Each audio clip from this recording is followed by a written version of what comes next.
اعوذ باللہ من الشیطان الرجیم بسم اللہ الرحمن الرحیم واللہ اخرجکم من بطون امہاتکم لا تعلمون شیئا وجعل لکم السمع والابصار والافئدہ لعلکم تشکرون۔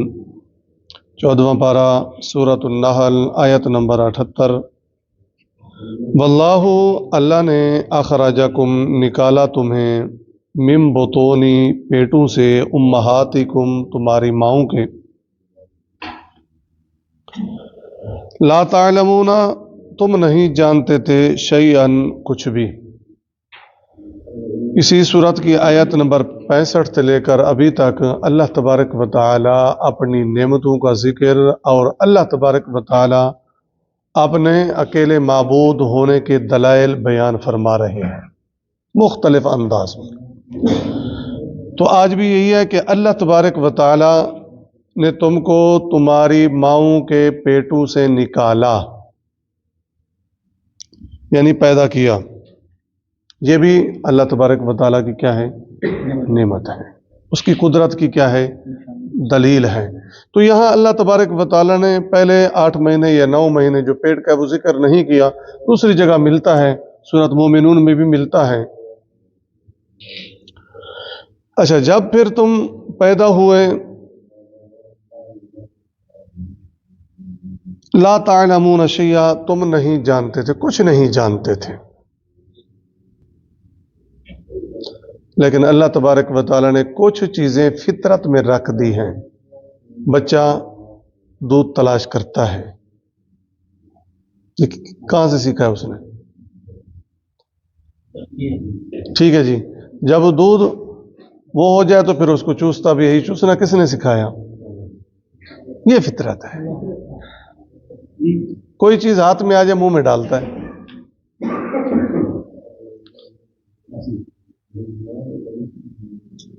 ٹھیک ہے جی، تو اس میں اللہ تبارک و تعالی اپنی نعمت کا ذکر فرما رہے ہیں۔ سورۃ عبس آیت نمبر 17 سے 20، قتل الانسان ما اکفرہ، کہ ہماری اتنی نعمتیں ہیں لیکن انسان کیا ہے؟ ناشکرہ ہے، اکفرہ ناشکرہ ہے۔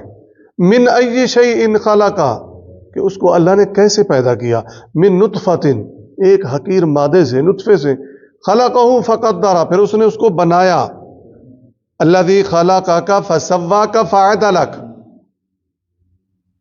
فسواک، خلقہ تو پیدا کیا، فسواک برابر کے، فعدلک ہاتھ دونوں ایک جیسے ہیں، پاؤں کبھی یہ نہیں کہا ایک 8 نمبر کا چاہیے ایک 9 نمبر کا چاہیے۔ یہ کیا ہے؟ ثم السبیل یسرہ، پھر اس کے باہر آنے کا اللہ تبارک و تعالی نے راستہ آسان کر دیا۔ یہ اللہ تبارک و تعالیٰ کی قدرت ہے کہ ماں بھی بچ جاتی ہے، بیٹا بھی بچ جاتا ہے۔ انسان اللہ تبارک و تعالیٰ کی قدرت کے یہ سارے دلائل ہیں، اور وہ کچھ نہیں جانتا۔ کچھ چیزیں اللہ نے فطرت میں رکھ دی ہیں، کچھ بعد میں وہ جانتا ہے، سیکھتا ہے۔ وَجَعَلَ لَكُمْ، اور بنا دیا اللہ تبارک و تعالی نے، لکم تمہارے لیے، السمع کان، والابصار اور آنکھیں، والافئدہ اور دل، لعلکم تشکرون تاکہ تم کیا کرو۔ یہ بھی بہت بڑی نعمت ہے، سننا بہت بڑی نعمت ہے، دیکھنا بہت بڑی نعمت ہے، دل بہت بڑی نعمت ہے۔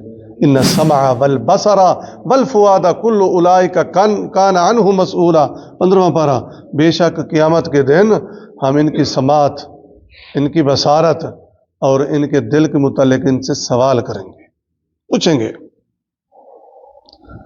اللہ تبارک و تعالی نے سورۃ البلد میں الم نجعل لہ عینین، اور جگہ کیا ہم نے ان کی آنکھیں نہیں بنائی؟ ولسانا وشفتین، زبان نہیں بنائی۔ ایک ایک عضو کیا ہے؟ نعمت ہے۔ ساری نعمتوں کا ذکر ایک جگہ نہیں، مختلف جگہ پر اللہ نے بیان کیا ہے۔ تو ان نعمتوں کا مقصد کیا ہے؟ لعلکم تشکرون تاکہ تم شکر کرو۔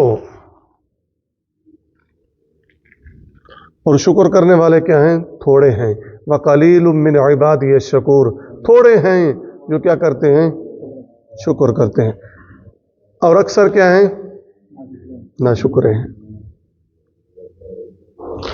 الم یروا، کیا نہیں دیکھا انہوں نے، کافروں نے یا کفار مکہ نے نہیں دیکھا جو ہماری توحید کو نہیں مانتے، ایمان نہیں لے آتے، کیا نہیں دیکھا انہوں نے؟ الی الطیر، پرندوں کی طرف، مسخرات، حکم کے پابند ہیں، فی جوین، فضا میں، السماء، آسمان کی، یعنی آسمان کی فضا میں کیا ہے؟ مسخر ہیں. کیا مطلب؟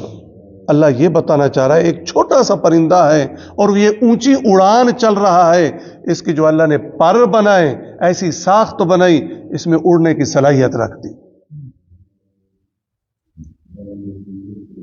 اس کے بازو بنائے، اس میں اڑنے کی صلاحیت رکھ دی. اس کی دم بنائی، اس میں اڑنے کی صلاحیت رکھ دی. یہ ساخت کس نے بنائی ہے؟ چھوٹے چھوٹے پرندے ہیں اور اتنی دور دور اڑان چل رہے ہیں. کون سی ایسی ذات ہے؟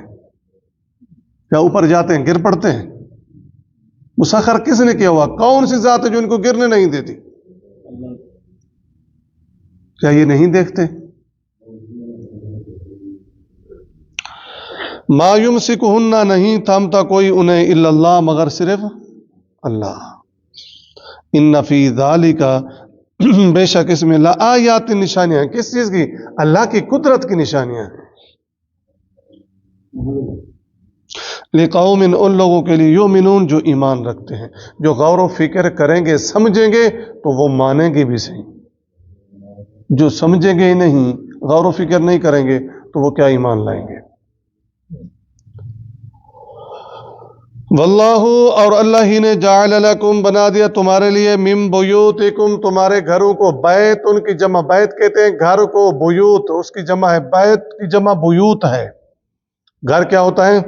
چھت بھی گھر میں شامل ہے، دیوار بھی گھر میں شامل ہے. جو سر سے اوپر ہو اس کو سقف اور چھت کہتے ہیں. جو چار دیواری بنائی جائے اسے جدار، دیوار کہتے ہیں. جو چاروں طرف سے جس سے پردہ کیا جائے. اور نیچے کیا ہوتی ہے؟ زمین ہوتی ہے. یہ پورا نظام ایک ترتیب کے ساتھ بن گیا تو اس کو کیا کہتے ہیں؟ گھر کہتے ہیں، بیت کہتے ہیں اس کو. تو اللہ نے بنایا تمہارے لیے کیا؟ گھر، ساکنن، رہنے. یہ بھی اس کی نعمت ہے. جن کے گھر نہیں ہیں ان سے پوچھو. گھر نعمت ہے. ذہنی سکون بھی ملتا ہے، جسمانی سکون بھی ملتا ہے. گھر، اللہ تبارک و تعالی نے تمہارے گھروں کو ساکنہ، رہنے کی جگہ، سکون کی جگہ بنایا. اور نبی کریم صلی اللہ علیہ وسلم کی حدیث ہے کہ سفر جو ہے نا عذاب کا ایک حصہ ہے. بخاری شریف. سفر کو عذاب کا ایک حصہ کہا گیا. کیوں؟ نہ اس میں، سفر میں بندے کی نیند پوری ہوتی ہے، نہ سکون ملتا ہے، نہ کھانا پینا. یہ سفر میں جو مل جائے کھا لو، جتنی نیند مل جائے ٹھیک ہے جی، نیند پوری ہوتی ہے سفر میں. تو اللہ کے رسول صلی اللہ علیہ وسلم نے فرمایا جب تم اپنے کام کاج کے لیے سفر کے لیے نکلو اور جب کام پورا ہو جائے تو پھر فوراً گھر واپس ہو. اور دوسرا نقطہ، گھر کیا ہے؟ سکون کی جگہ ہے، سکون کی جگہ. لیکن آج کیا ہے؟ اختلافات کی جگہ ہے. وجہ کیا ہے؟ وہ ہمارے اپنے اعمال ہیں. اللہ نے تو اس کو سکون کی جگہ بنایا نا. اب ہمارے اپنے اعمال ایسے ہیں، گھر میں نماز نہیں ہو رہی، یا گھر والے نماز ہی نہیں پڑھ رہے، گھر میں قرآن کی تلاوت ہی نہیں ہو رہی، تلاوت کر نہیں رہے، اسلامی تربیت نہیں ہے، تو اس وجہ سے وہ جھگڑے اور فساد کا گھر بن گیا ہے. تو اللہ نے کیا بتایا کہ یہ بھی نعمت ہے کہ ہم نے تمہارے لیے تمہارے گھروں کو رہنے کی جگہ یا سکون کی جگہ. وَجَعَلَ لَكُمْ، اور بنا دیا تمہارے لیے، من جلود الانعام، جلود کہتے ہیں کھالوں سے، الانعام جانوروں کی، بیوتن گھر، یعنی خیمے. اللہ نے تمہیں اتنی صلاحیت دے دی تھی کہ تم جانوروں کے چمڑے سے، کھالوں سے کیا بنا رہے ہو؟ خیمے. ایک ہی ہے نا گھر بنانا، اس کے لیے اینٹیں، اس کے لیے پتھر، اس کے لیے خرچ، اس کے لیے سارا کچھ ایک گھر بن گیا. لیکن ایک ہے کہ چمڑے کا خیمہ بنانا، لپیٹ بھی لیا پھر دوسری جگہ لگا بھی لیا. اس میں کیا ہے؟ آسانی ہے. بہرحال اللہ تبارک و تعالی نے تمہارے لیے گھر یعنی خیمے بنائے.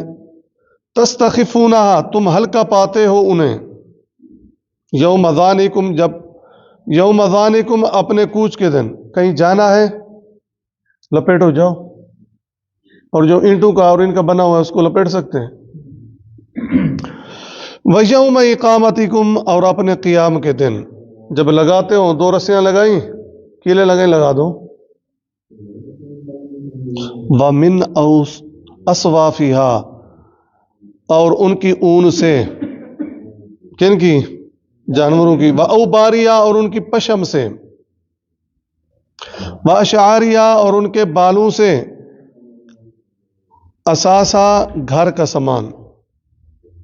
اب تو پلاسٹک کے بھی بن رہے ہیں، المونیم کے بھی بن رہے ہیں، خیمے وغیرہ یہ ساری چیزیں بن رہی ہیں. وَمَتَاعًا إِلَىٰ حِینٍ، وَمَتَاعًا، اور فائدہ ہے، إِلَىٰ حِین، ایک مدت تک. بندہ غریب تھا، اس نے خیمہ لگا دیا ہلکا پھلکا، پھر اللہ نے پیسے دے دیے. مدت سے مراد اب وہ اس سے اچھا لے رہا ہے، یہ بھی ایک مدت ہے. اب یہ پرانا ہو گیا ہے نیا، یہ بھی ایک مدت ہے. اور یہ بھی ہے کہ جب تک اس کی زندگی ہے وہ بھی ایک مدت ہے. ٹھیک ہے جی. پھر دیکھیں، واللہ اخرجکم من بطون امہاتکم لا تعلمون شیئا، اور اللہ نے تمہیں تمہاری ماؤں کے پیٹوں سے نکالا جبکہ تم کچھ بھی نہ جانتے تھے. وجعل لکم السمع والابصار والافئدہ، اور اللہ تعالی نے تمہیں کان، آنکھیں اور دل بنائے. لعلکم تشکرون، تاکہ تم شکر ادا کرو.